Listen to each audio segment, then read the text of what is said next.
Hello and welcome back. Well, Mel, welcome me back to Monday Night Live for the 21st of February. We didn't have a live, well, we did have a live last week, but it wasn't at our scheduled time of 6 o'clock. This time last week, a bunch of amazing ladies, or a group, I should say, of amazing ladies and I were on the summit of Mount Kosciuszko, Australia's highest peak, as part of our Couch to Mountain program. And we came to you live from there. So you can check that one out on the Facebook page.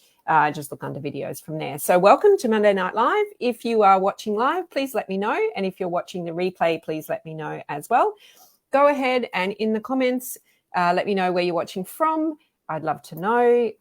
Remember, I say this every week, I can't see you. So if you're there in your jammies or your work clothes or whatever you want to be, I can't see you. Even when you make a comment, all I can do is just know that you're there. I know how many eyes are watching, so please go ahead and make a comment below. So welcome back. I wasn't live at 6 o'clock last week. I think it was 3 or 4 o'clock in the afternoon, New South Wales time, when 14 women and I and our wonderful guide summited the peak of Mount Kosciuszko. Yes, Sue, it doesn't seem like only 1 week ago. Yeah, it's just amazing. And it goes, time goes so fast, and that's a really important thing to note. So hello, Kay. Hello, Sue. Hello, Brodwin, watching from Launceston, and you're not in your jammies. Okay, that's good to know. Janet, you're in Sydney, and so is my special guest tonight in Sydney with a storm. Mandy from Roxby, Annie from Noosaville, Jelena as well from Toowoomba. So hello, and thank you for watching. So tonight I do have a very special guest that I'm going to introduce in just a moment. But before we get started, there's a few things I want to share. And if you, and hello, Sandra and Susan, if you are a member, you may have watched our masterclass during the week. And during the week, the masterclass was all about movement. And Kathy Conway, who has a bachelor and a master's degree in physiotherapy, or musculoskeletal physiotherapy, try saying that very fast, spoke to us about why movement matters and how we need to move pretty much every day. We don't have to move far and we don't have to move fast, but we do need to move because it affects our brain, our heart, our lungs, our joints, our muscles, pretty much everything inside our body. And one of the things that we touched on last week, and hello there, Christine and Suzanne again, touched on last week was that, we all think that this movement is about our elderly parents or elderly relatives or friends and how frail they become and walkers and getting in and out of chairs and up and down stairs. But, as Kathy said, she's in her 50s like I am, and we all know someone who struggles getting up and down out of a chair, up and down off the floor, or up and down stairs. So movement really matters, and it's really important that we use our bodies as they're designed to and move. And the simple act of walking prepares our body for more exercise. When we get comfortable with the walking, we then are, really gearing our body up to do more things because it's into that habit and into that routine as well. And hello, Carol from Rye. Nice to have you here.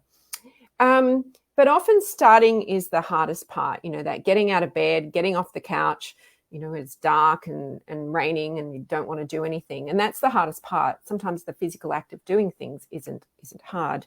But my special guest tonight is right there with me on the movement and how making sure that movement was part of her every day and the goal and the passion to keep her moving forward. So Angela is a member and is based in New South Wales. And feel free to ask questions of Angela as we go, and we'll do our best to answer them live in here. So just drop them into the chat box there. And if you're watching on the replay, you can also drop them in there, and Angela or I will jump in there later and answer those questions. If you like what you see and you're not a member, then why not join as a member? Membership is open, and you can click on this link here, which I'm just about to put up. So visit our membership, visit our website, womensfitnessadventures.com, and click on up the top, become a member, and you can join. We've got before I introduce Angela, a couple of great things coming up inside the membership. We have our next masterclass on how to tame tummy troubles while traveling and on the trail. And that could be from food intolerances to anxiety or nervousness to drinking different water when we go to different locations. So check out that one on the website.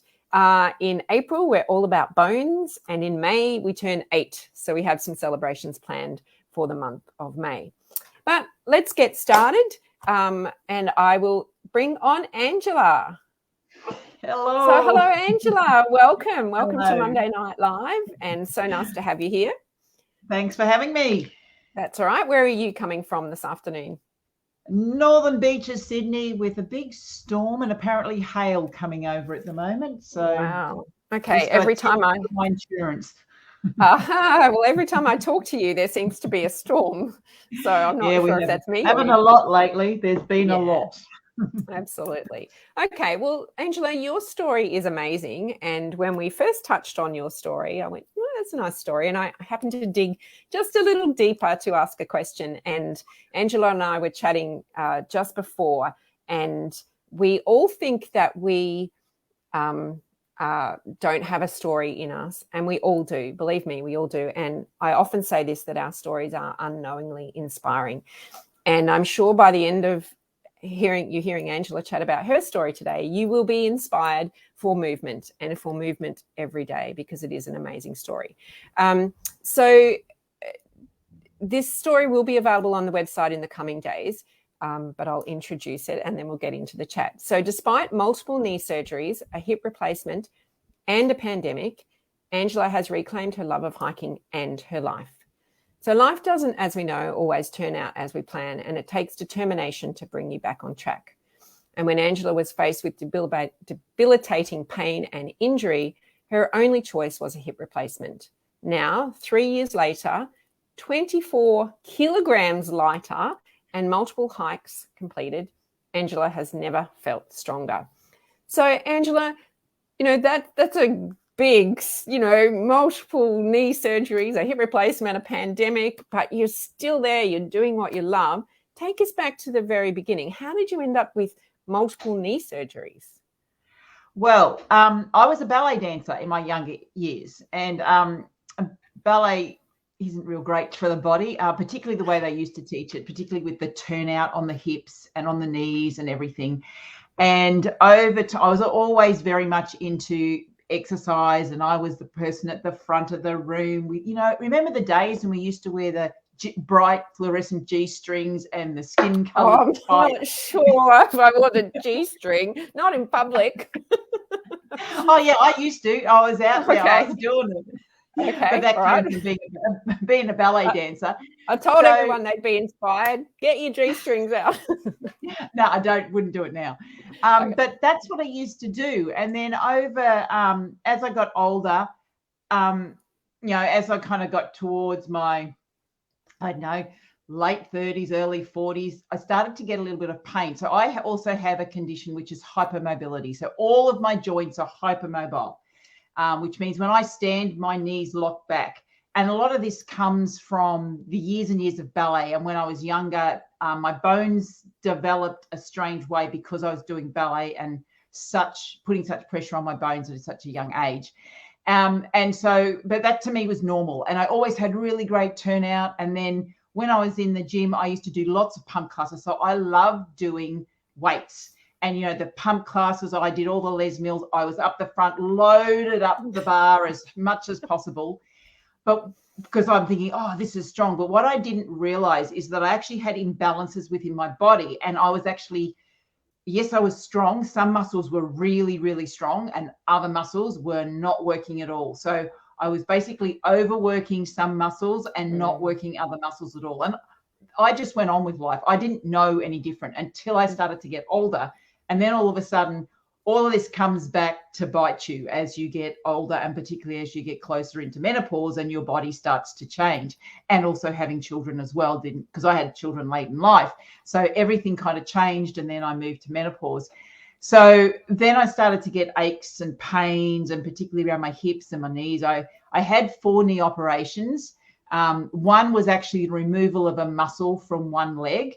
One of my quadricep muscles has been released because my kneecap was on the side of my knee instead of at the front.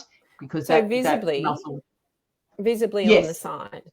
Yes, so because So was this Go on. number Yep. 1, 2, 3, or 4 knee operation? That was about, I think that was about the third, because I'd had a couple which were just cartilage, because I'm apparently prone to breaking down cartilage, and this is part of my hypermobility because it wears. So I think it was about number 3, whereby I'd been doing lots and lots of weights, and this was part of the issue with being a ballet dancer, is because I did everything with a turnout.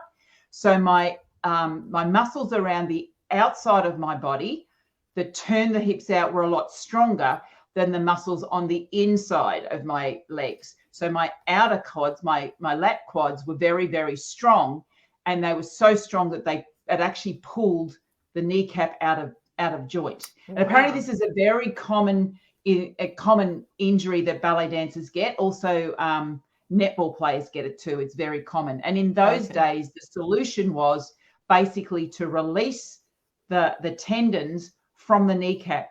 So the tendon basically was released from the kneecap. So the kneecap went back into place. But the problem is it's attached to one of my quad muscles.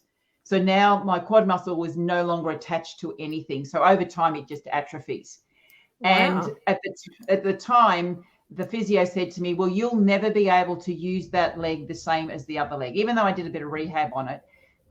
You'll never be able to use it.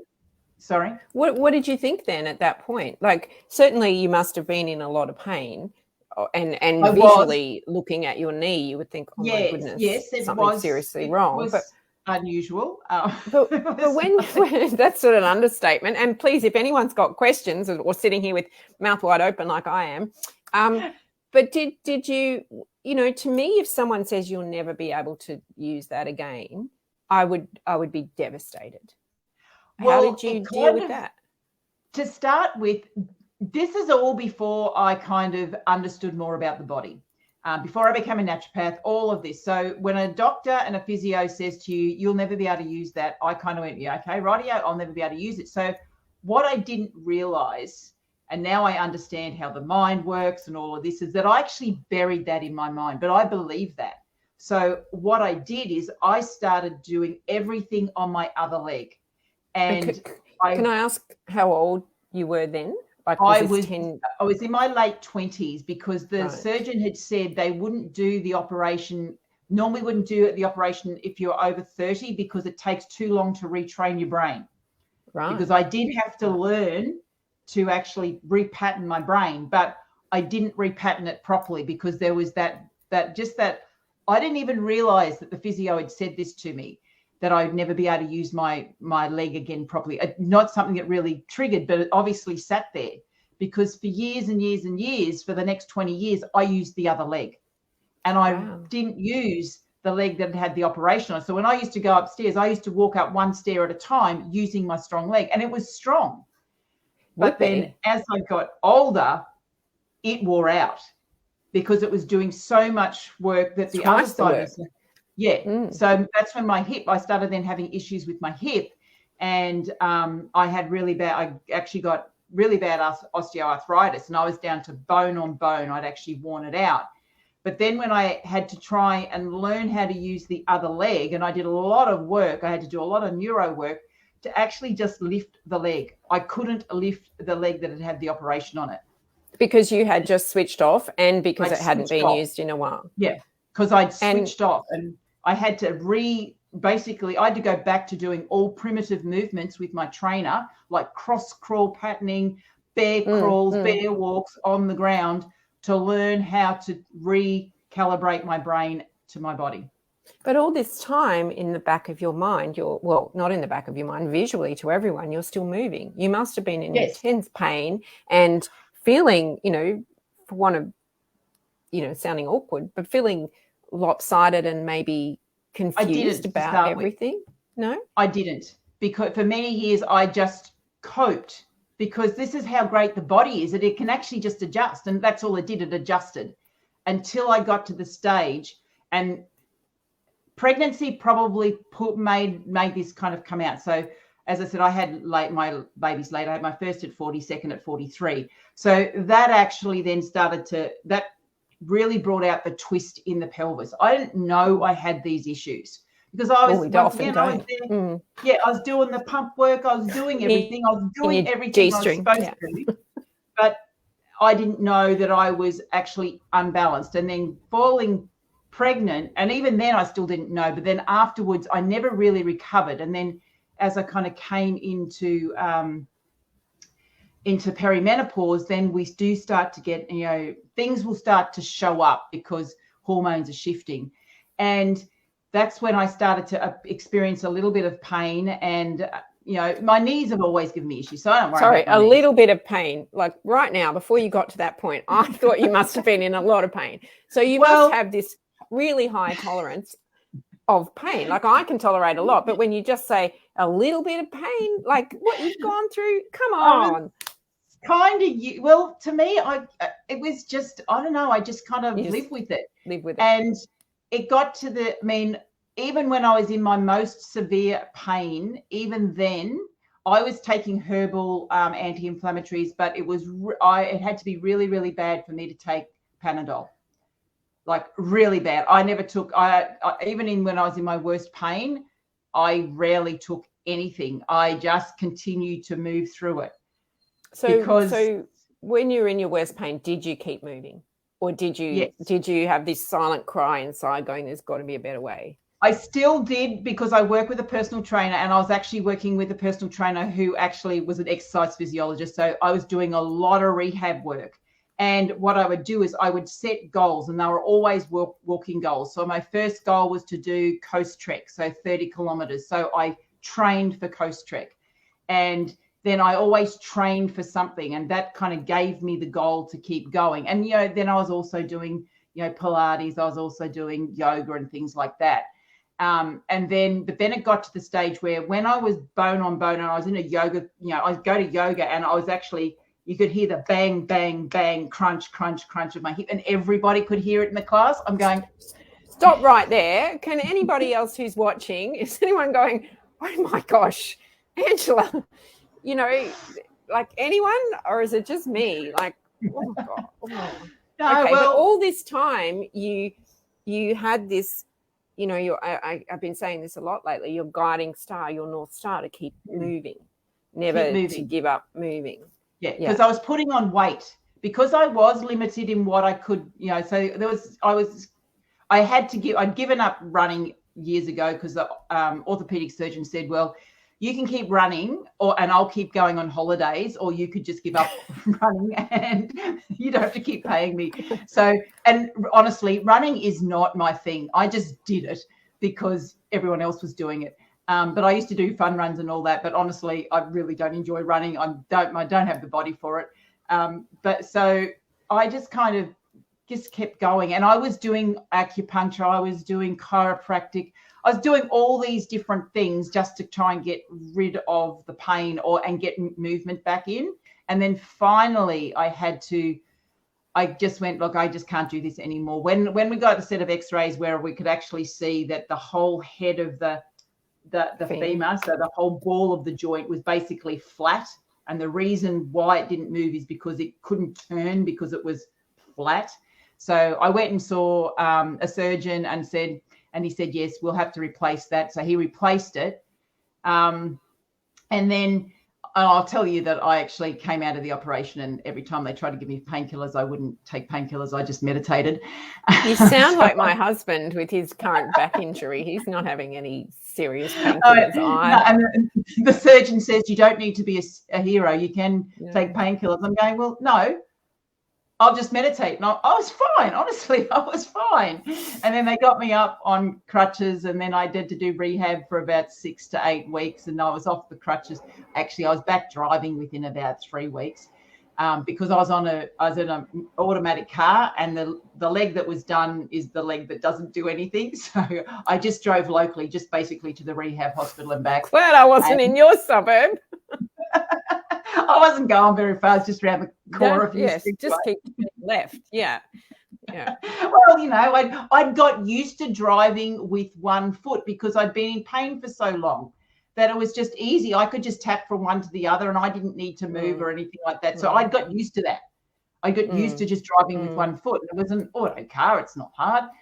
Don't need a clutch. Did you ever think did you ever think, when you're told that, you'll never use that leg properly again, or the pain was so unbearable, did you ever think of giving up? Because I come across, many times. my 15 years of women, that we get to a point and we either save ourselves, we come back from the edge going, I want to keep moving, I want to keep doing this, I want all this freedom that, having movement brings me, or it's all too hard, I'm just going to let myself go. Did you ever get to that point?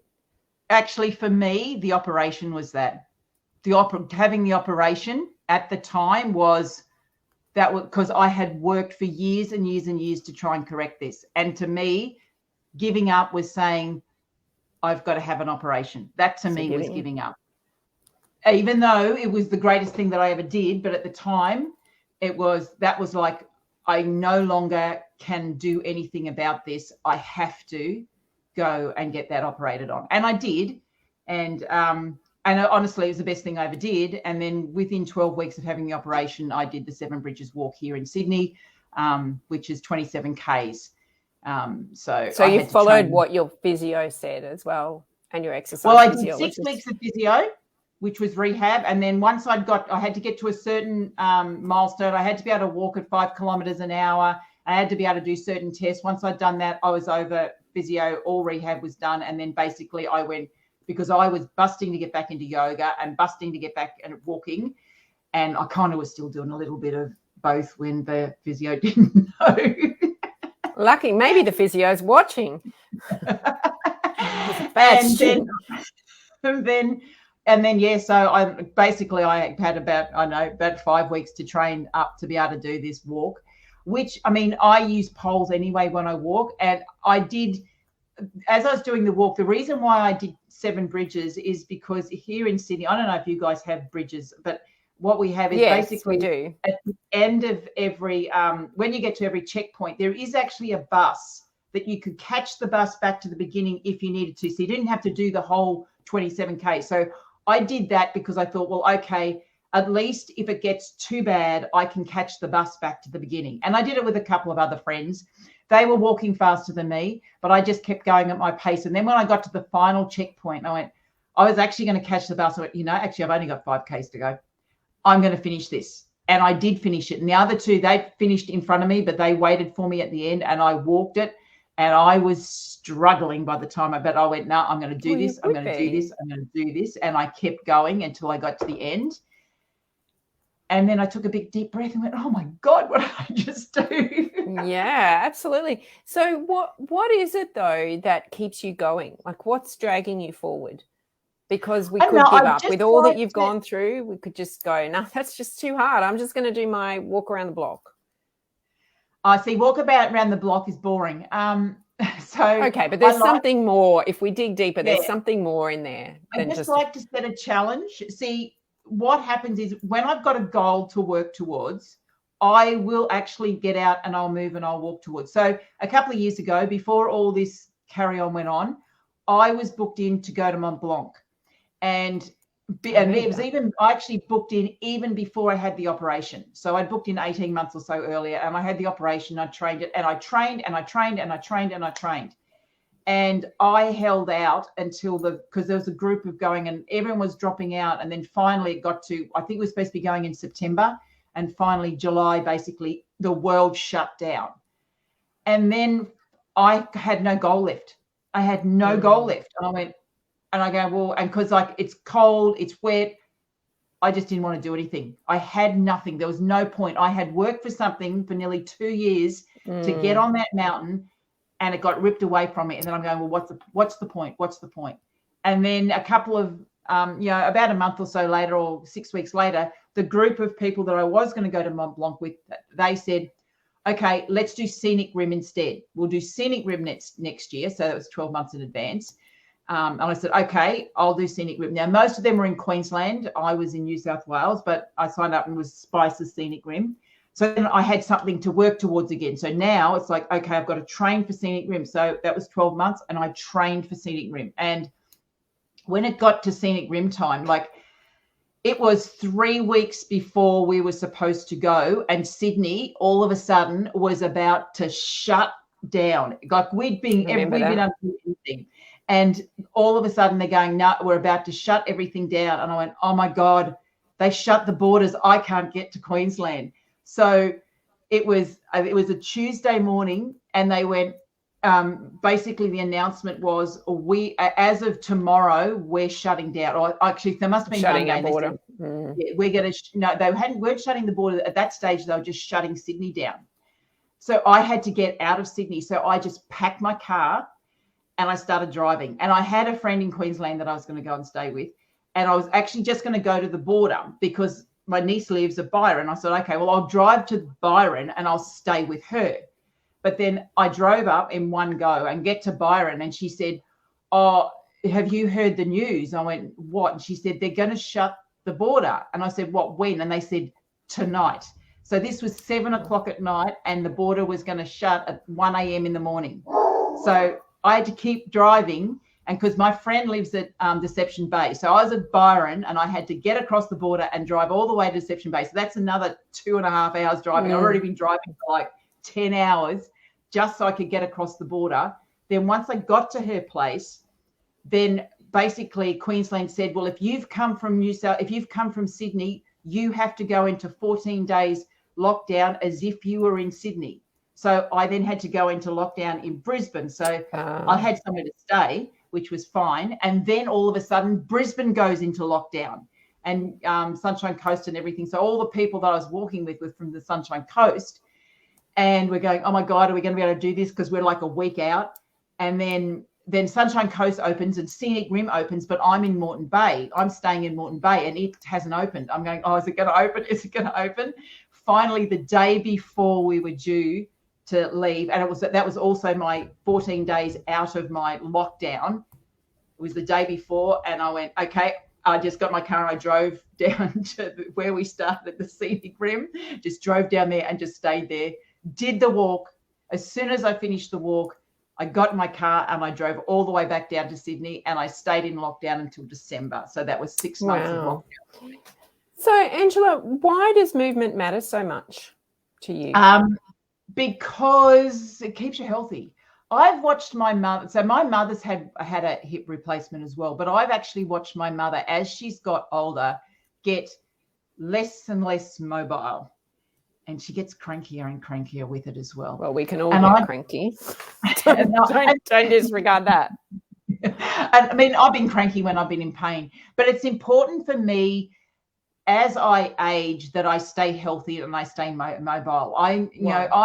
Because I'm a naturopath, and I've seen clients years ago. I can remember seeing a client, and she was so old. Like, in her mind, she was old. She looked old. She was really, really, like, she was really stiff. She wasn't moving, and she had a really bad diet and everything. And when I met her, I thought that she was at least 10 years older than me. And when I looked at her date of birth, she was a month younger than me. And I'm going, I don't want to be like that. And because she was also very old in her thinking. I can't change. It's like everything that I suggested was just too hard. And I didn't want to be like that. Health is, I've realized, and I didn't realize health was such a high priority, but the last 12 months has really taught me how important my health has been. It's like, well, we don't see it as a priority till we don't have it. That's right. And we accept that we're always going to be this way till something happens. That's right. And then I was particularly being put in an extended lockdown. I knew that if I didn't look after my health, it's really easy. And anyone knows it's really easy when you're in lockdown to sit there and just eat crap and not do anything and go, poor me, poor me, poor me. And I did a little bit of that for a while. Then I went, hang on, no. And that's okay. I said, okay, I've got to set myself another goal. And then earlier the year, I signed up for Uragear. Uragear. Yeah, that hike, everyone calls it, which is in June. So because I've signed up for that, now I've got another goal. And it's like when and I still want to do Mont Blanc, and there's still a day that I want to get back over there, but I just keep setting those goals. And when I set the goal, I will work towards it. That's what gets me out on days when it's too hot, too cold, too rainy, too whatever, is I've got a goal and I need to keep moving. And underlying your goal is that importance of looking after your health. So tell me about, you lost a phenomenal amount of weight. When did that get put on? Well, not put on. It's not like it got put on. When did that happen? How did that happen? How did you end up putting it on? And then how did you end up losing it? Most of it is to do with menopause. So as anyone who's been through menopause will know that it's quite, we can tend to put on weight in menopause for various reasons. And the weight just started to creep on. And part of it was because I wasn't as active because of my hips. So I wasn't as active because of my hips. But then as I put the weight on, I became less active because I put more weight onto my hips, which was making me more painful. So it was kind of this cycle kept going round and round and round. And, it would just go up. It was just creeping up and creeping up and creeping up and creeping up. And even though I was still exercising, I was still walking, the weight kept going up. And I was trying, in the past, when I wanted to lose weight, I would just do a keto diet and it would drop off. And that wasn't working for me anymore. It just wasn't working. So doing the work that I do as a naturopath, I was starting to look and say, well, why is this not working? Why are things changing? And for some women will know, I work with women going through menopause. So I was trying to find a solution for me because I didn't talk about weight for a long time because I was so ashamed and I was so embarrassed about what my body looked like. I just wouldn't talk about it. So women would come to me to talk about menopause. Most of them want to talk about weight and I wouldn't talk about it. So I had to find... Can we just stop there when you say you were so ashamed and so embarrassed? That's a really big statement, and I don't think you're alone in that statement. And as women, we tend to really put ourselves down and berate ourselves and think that, we have to be this picture of perfectness all the time. So, that's really big for you to come out and say that to everybody watching. As a naturopath, it's even harder. And it was so much harder when it's like, I'm supposed to look healthy.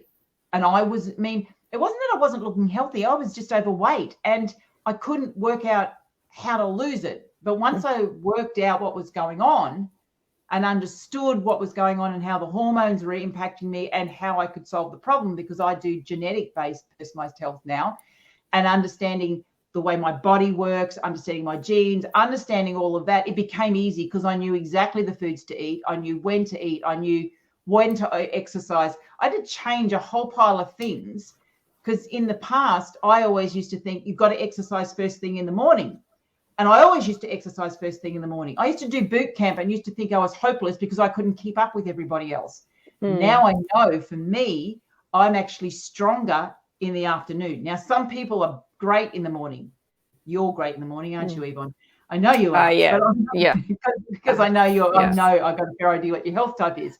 But for me, I am better. I am stronger in the afternoon. Now, it doesn't mean I can't do things in the morning, but I'm stronger. And the first thing I did when I started to learn this stuff was change from morning exercise to afternoon exercise. And immediately I dropped 3 kilos. With 2 weeks. So I think that a lot of everything movement, being aware of our body comes down to knowing our body, knowing when we don't feel right and when we do feel right. So when you came into our world, the Women's Fitness Adventures world, you were still in that extended lockdown. And I remember you saying to me that because you were still you'd done the hiking and stuff, but it allowed you to, with our online active stuff, allowed you to still get out and hike and be connected, but not feel the pressure of keeping up or something to that effect. So can you tell me a little bit more about this? Because every woman that comes into our world has this fear of not being able to keep up, which is only in our own heads. So can you tell me a little bit more about that? Okay, so I used to, before all the world went crazy, I used to walk with a hiking group down here in Sydney. Now, because I've had one hip operation and the other hip's still not the best because I had to learn to reuse it, I'm not always as fast as other people. And so I always used to when I hike with them, I was quite often at the back. And there were times, and there were times when, like, I wouldn't talk to anyone because I was so, like, it wasn't I was so far behind, but everybody else would be chatting and I'd be at the back. And then I kind of start talking to someone. Could someone drop back and talk to me? So when you talk, you slow down a little bit. Then I would get sent to the front so that basically to push me along. So they go, well, you go. I used to get told to go to the front because that would actually push me along. But the problem is when I started to get faster, then I'm more likely to trip and fall. And that used to concern me. So when I started walking with you guys, I can walk at my own pace. And sometimes, depending on the terrain, sometimes I can walk really fast. Other times, depending on what's going on with my body, I slow down a little bit. And when I'm training, like on the weekend, I went out and because I'm training for the June walk, I'm pushing myself to go, okay, so how can I push myself? How fast can I go? But I don't have to compete with anybody else. It's like there's no one else there going, you're at the front, we're kind of going to push you from behind, which is how I was feeling when I was with the other group. It's like, I'll put you at the front so we push you from behind. And whether or not that was their intent, I don't think that was their intent. But as soon as I've got someone behind me, I feel really, really uncomfortable. And I either stop. Generally what I do is I stop and I let people go. But because they wanted me at the front, it meant I had to kind of go faster and faster and faster because I knew I had these fast people behind me. And that put so much pressure on me. And I didn't enjoy it. So yeah, I get that. That's why I love, I'm online. On Sundays, I can walk at my own pace and I'm still there. I still feel like that I've got people, I can still talk and I can listen. And I do a lot of listening, don't always talk, but I listen. So I don't feel like I'm alone, but I'm walking at my own pace and I'm watching what's going on. And with the functional fitness, now I love that too, because what that's given me now is giving me... it's my singing that you really love. Oh, yeah, totally. It's your singing. But it's because I'm still doing a bit of rehab work and I've been working with a physio recently. But the functional fitness is really giving me my balance back. And I've really noticed that, particularly the sideways movements. So doing that, and once again, doing that online, because when I was working with the other hiking group and I was doing some one-on-one training and we went back to doing the really big hero moves. And I realized that we don't need to do hero moves. It's the small moves that make a difference. It really doesn't matter if I can bicep curl 100 kilos, really doesn't matter.